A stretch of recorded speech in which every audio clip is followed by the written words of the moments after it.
Assalamualaikum warahmatullahi wabarakatuh. Welcome back to my YouTube channel English with Novita.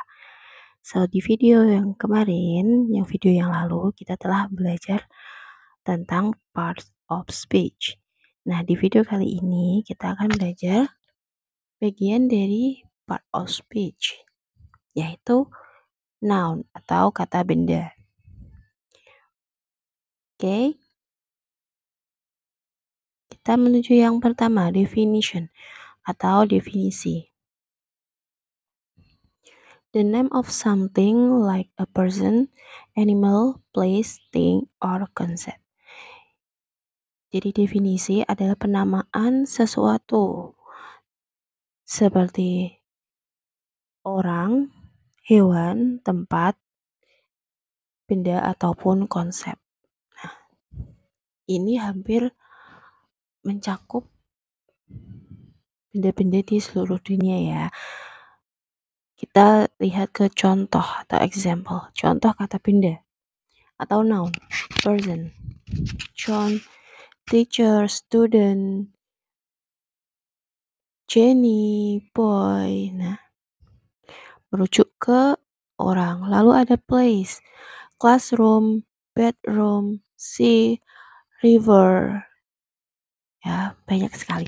Lalu ada animals. Contohnya ada lion, tiger, fish, cat.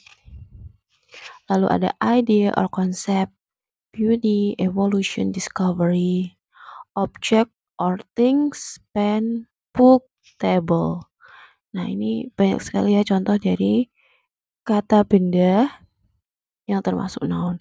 Nah, ini bisa diklasifikasikan ke person, place, animals, idea ataupun objek. Lalu apa sih fungsi dari noun? Fungsi dari noun kita dapat lihat di tabel. Ada subject of verb, direct or indirect object, subject or object complement, and object of preposition. Oke, kita bahas satu persatu.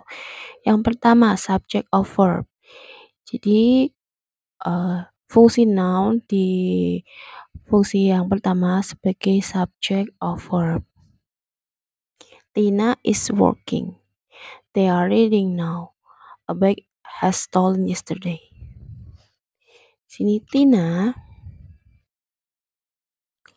Nah, ini di dalam kalimat ini Tina is working. Tina sebagai subjek, is working adalah verb. Jadi Tina ini noun yang fungsinya sebagai subjek di dalam suatu kalimat. Begitu juga dengan contoh yang kedua, they are reading now. They ini sebagai subjek, are reading itu adalah verb. Jadi they di sini adalah noun yang fungsi sebagai subjek of verb. Lalu ada a bag has stolen. Nah, ini juga sama. A bag adalah subjek, has stolen-nya adalah verb. Jadi di sini a bag itu noun yang berfungsi sebagai subject of verb. Lalu ada direct or indirect object. Direct object. Contohnya Cindy is playing doll in her room. Cindy is playing doll. Doll di sini adalah noun yang fungsinya sebagai direct object atau objek langsung. Cindy sedang bermain boneka di ruangannya. Sedang bermain boneka. Boneka ini sebagai objek langsung atau disebut direct object. Lalu ada indirect object atau objek tak langsung. Tony bought his son a bike. His son di sini sebagai indirect object dalam kalimat ini, ya. Lalu ada subject or object complements. Subject or object complement. Contoh dari subject complement. Andy became a baker for 10 years. A baker sebagai pelengkap subjek, ya. Andy menjadi tukang kue selama 10 tahun. A baker di sini noun yang fungsinya sebagai subjek complement. Lalu ada objek complement atau pelengkap objek. Melody cooks cookies for Andy. Ya, pelengkap objek. Cookiesnya di sini sebagai pelengkap objek. Lalu ada object of preposition. They are going to fly to London tomorrow. Prepositionnya to. London di sini adalah noun yang berfungsi sebagai object of preposition. Oke, semoga mudah dipahami ya. Lalu ada types of nouns. Jadi ada tipe-tipe atau macam-macam noun, kata benda. Yang pertama ada common and proper noun. 2. Countable and uncountable noun. 3. Abstract, concrete, and mixed noun. Yang keempat singular, plural, and collective noun. Dan yang terakhir compound noun and noun phrase. Oke, mari kita bahas satu persatu. Common and proper noun. Common noun adalah merujuk pada benda-benda umum dan penulisannya tidak menggunakan huruf kapital. Jadi yang termasuk umum ya, dan juga penulisannya tidak menggunakan huruf kapital. Contohnya ada river, city, singer, boy. Lalu kita bandingkan dengan proper noun. Proper noun adalah merujuk pada benda-benda yang lebih spesifik dan penulisannya diawali huruf kapital. Contohnya ada Neil, Jakarta, Maudi, Ayunda, and John. Nah, ini awalnya huruf pertama penulisannya menggunakan huruf kapital atau huruf besar. Contoh di sini Nil. Sungai Nil, Nil di sini ditulis huruf besar. Sedangkan kalau river saja sungai ditulis dengan huruf yang kecil. Begitu juga dengan kota atau city. C di sini ditulis huruf kecil, namun saat merujuk ke lebih yang spesifik disebutkan kotanya, penulisannya menggunakan huruf kapital, yaitu Jakarta. C-nya besar ya. Lalu ada countable and uncountable noun. Countable noun adalah kata benda yang dapat dihitung. Contoh, a book, a table, eggs. Lalu kita bandingkan dengan uncountable noun atau benda yang tidak dapat dihitung. Contohnya, gas, water, love, sugar.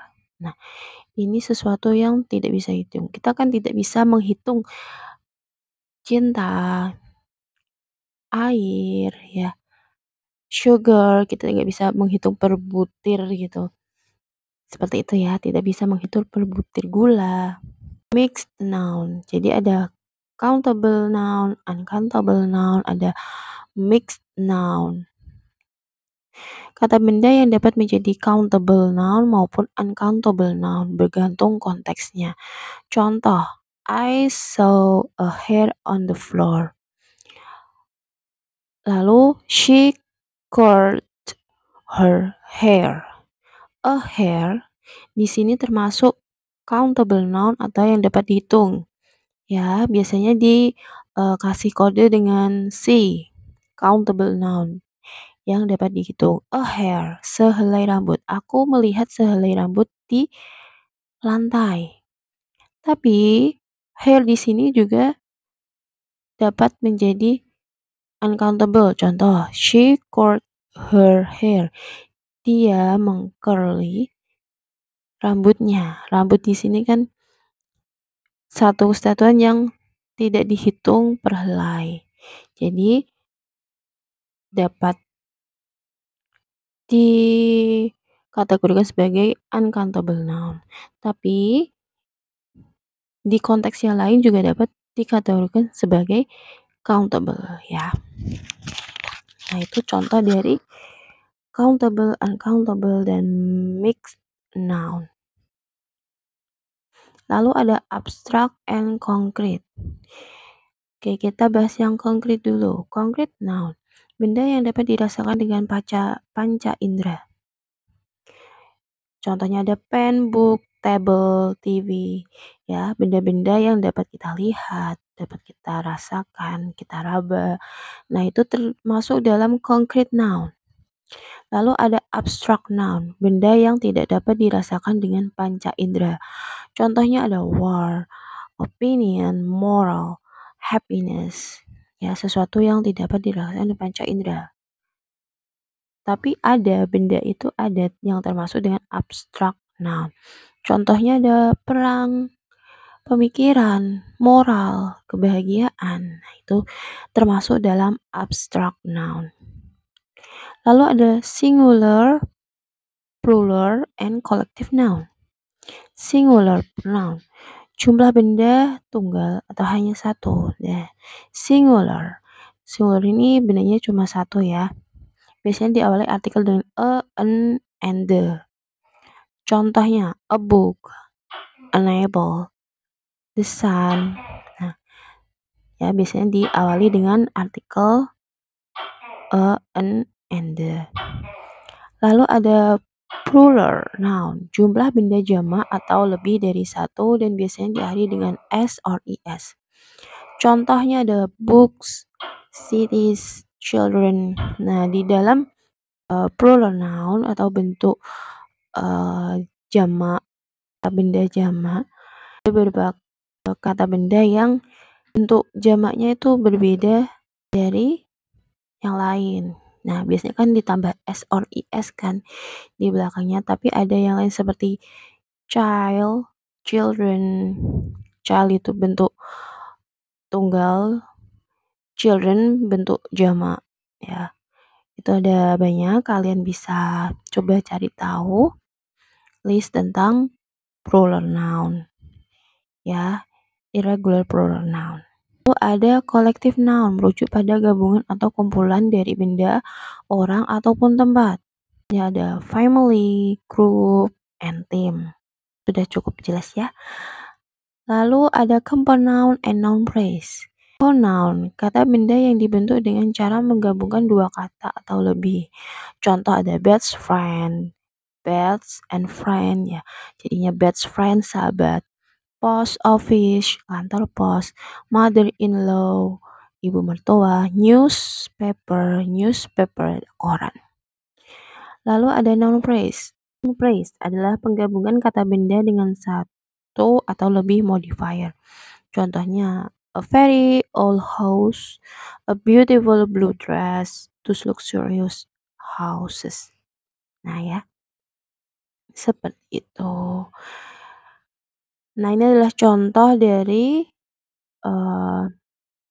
noun dalam satu kalimat, dalam suatu kalimat.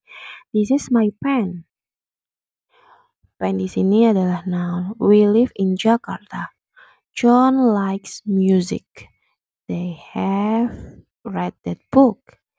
Haley likes to go to the library and read the books. I have a very old house. Nah, kata-kata yang dicetak dengan warna kuning, ditebali dengan kuning, ini adalah contoh dari noun. Sekian penjelasan dari saya tentang noun yang termasuk dalam bagian dari part of speech. Semoga video ini membantu kalian dan semoga video ini bermanfaat untuk kalian. Terima kasih sudah menonton. Wassalamualaikum warahmatullahi wabarakatuh.